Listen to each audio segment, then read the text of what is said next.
a woman. Her name is Ash. Is this on the sheet? No, it's not. Ash Sarkar. She's a left-wing journalist and media personality in the UK. I've actually had some recommendations from the TMBS Discord to have her on TMBS, so we do that. We follow each other on Twitter. That might happen.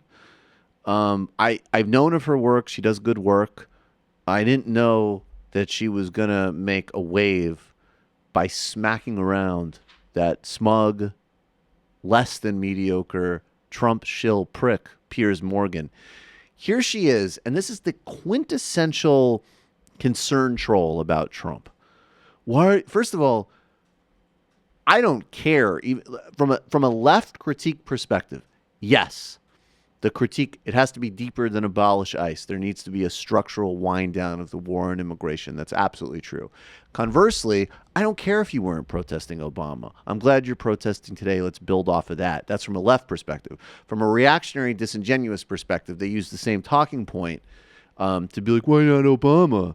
And Piers is going to run up, actually, I have to say, ironically, into a buzzsaw of logic.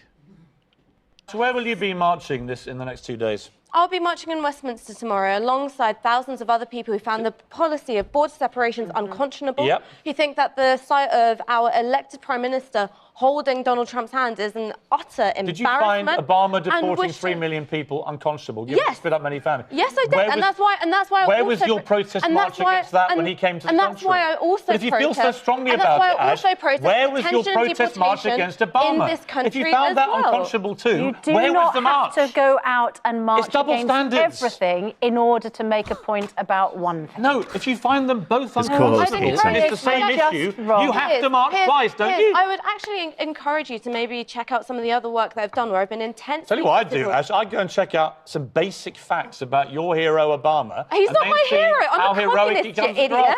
You didn't plan any protests against him, did you?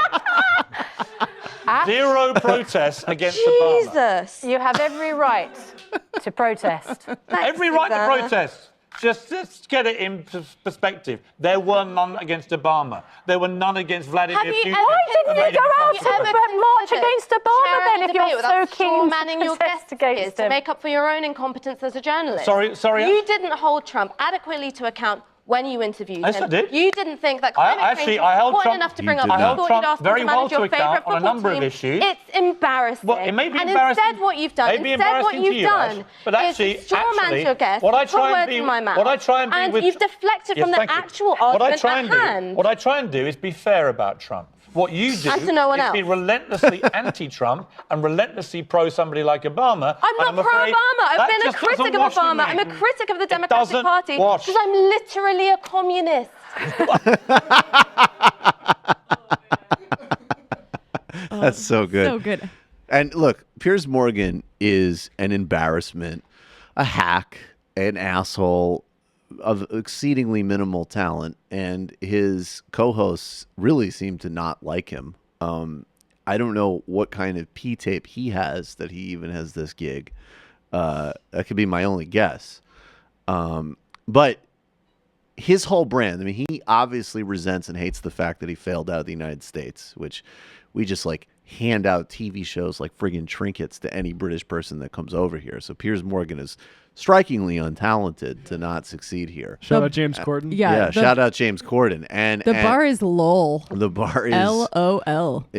Indeed. And he's built a brand for himself as the concerned troll fascist Trump defender in the UK. But that is the tactic that all of these idiots will use. It's actually funny because sometimes when I go on one of these like global networks like I-24, they'll pair me against some fascist talk show host from Florida or something. And what's funny is that these scum are actually like, yeah, we need to send the military in and destroy families. And it's horrifying and it's disgusting and it's extremely honest because it's exactly like that is the policy of the Republican Party. That is the policy of kidnapping children and doing an extortion and terrorism campaign of families. That is the authoritarian, racist, conspiratorial, morally bankrupt, grotesque mindset and ideology that drives it. But the high end, the wine track obscuring is this. Why not Obama? Why not that? Why not? And it's not, again, a left perspective is going to need to actually, it's funny, the first step was to make abolish ICE a thing. The second step is going to be, what's your policy on amnesty? What's your policy on pathways to citizenship? What's your policy on, and by the way, let's make this distinction. The goal for me is to work towards a borderless world. That's a noble and correct goal.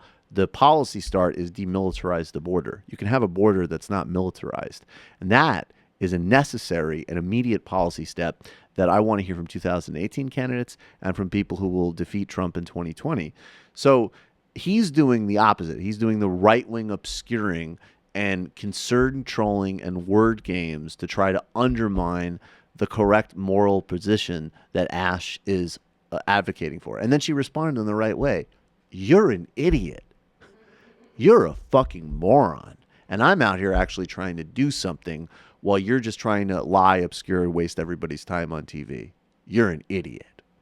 Yeah, it reminds me of that Twitter meme that's been going around. It's like a clip from a kung fu movie. And it's like, oh, when a right winger has to argue with an actual leftist, because like they just have no even frame of reference. They haven't rehearsed those conversations. Yeah, they haven't. They don't have the same like two sentences running over and over again in their heads for us. They're going to have to come up with something new. So rhetorically and on the battlefield, you can only fight the far right with the left, and that's what I maintain. That reminded me of the Alexandria Ocasio-Cortez interview with CNN that she did, where there were these sort of roadblock questions that she was thrown, and she had answers to them because she wasn't just a normal, boring Democrat liberal. And I mean, this was even a much more stark example, I think. Exactly.